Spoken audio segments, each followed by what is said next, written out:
Hey, what's up, everybody? Adobe Masters here. And today I'm going to be showing you how to remove a person or object in Adobe Photoshop. So we're going to be taking this and basically turning it into that. So let's get started. First things first, I went ahead and imported my photo. I got this off of Envato Elements, a great subscription-based service where you can get basically an unlimited amount of photos and stock footage and templates for just a monthly subscription cost. Check out the link in the description below for that. So once I have imported this footage, I'm just going to unlock it as make it a layer here. We're then going to go up to select and down to subject. This is going to go ahead and do a lot of the hard work for us, which is selecting the person right here. Now, you'll see that the boot, because it's close to this brown right here, needs just a little touch up. So we'll go ahead and do that. We're going to go into up here to the quick selection tool. We are then going to go and hold the shift key to make this a plus, and I'm just going to go drag it in. That's pretty good for what we are looking to do. We can drag in, but make sure you don't get that middle part right there. So I'm just going to go ahead and back that up. And like I said, it's good for what we're going to do. We are then going to go up into our select, down to modify, and then to expand. We're going to expand by about 30 pixels. This is going to give us a nice wide area that it's going to be working from. We're then going to go down to edit, and then content aware fill.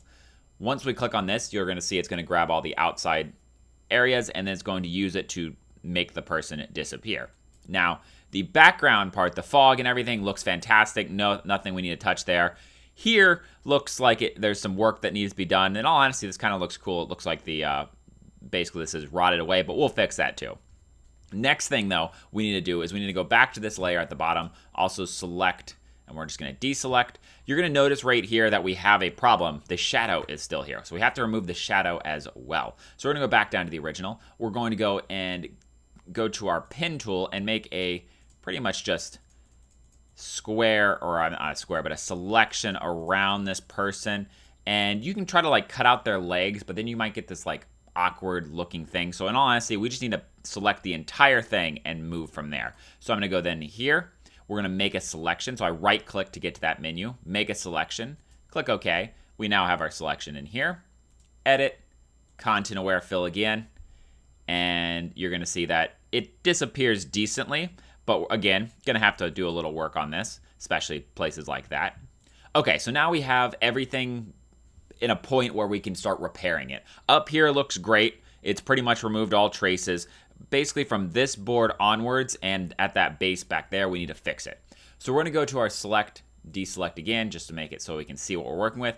At this point, I like to combine the layers, merge layers, because now we're just working on one single image and we're trying to repair a single image. So let's get back to the single layer instead of all those multiple layers. This is sort of destructive thing if you wanted to mess with those other layers though, so your choice here. I'm going to then go to this stamp tool right here, the clone stamp tool.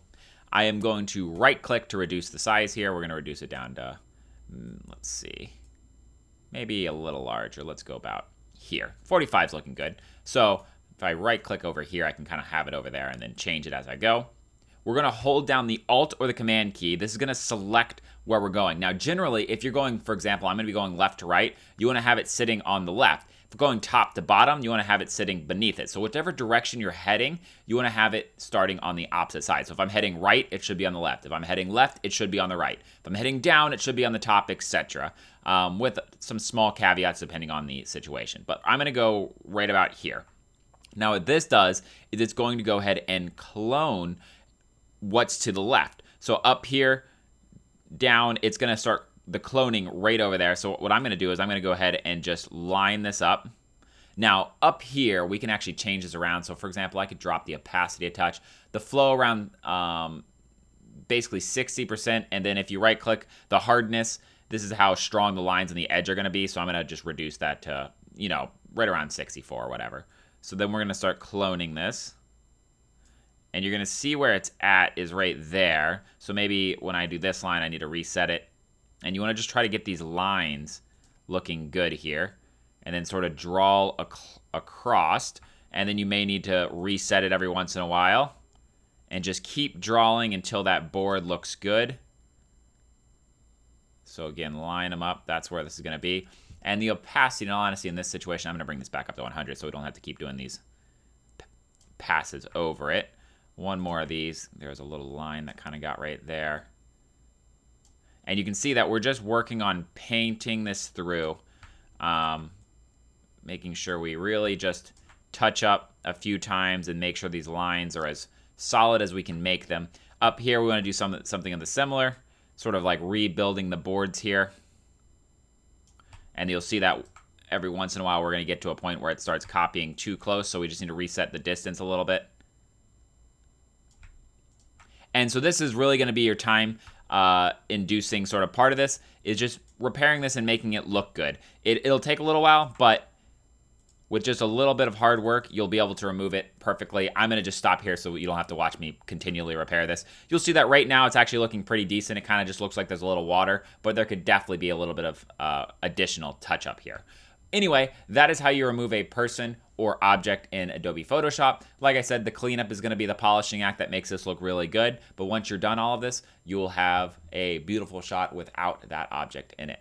Thanks everyone for joining me. If you have any questions or comments, throw them in the comment section below or on our website, adobemasters.net. If you'd like to see more videos similar to this one, go to that subscribe button. I make videos on all the Adobe products. Until next time, guys, see ya.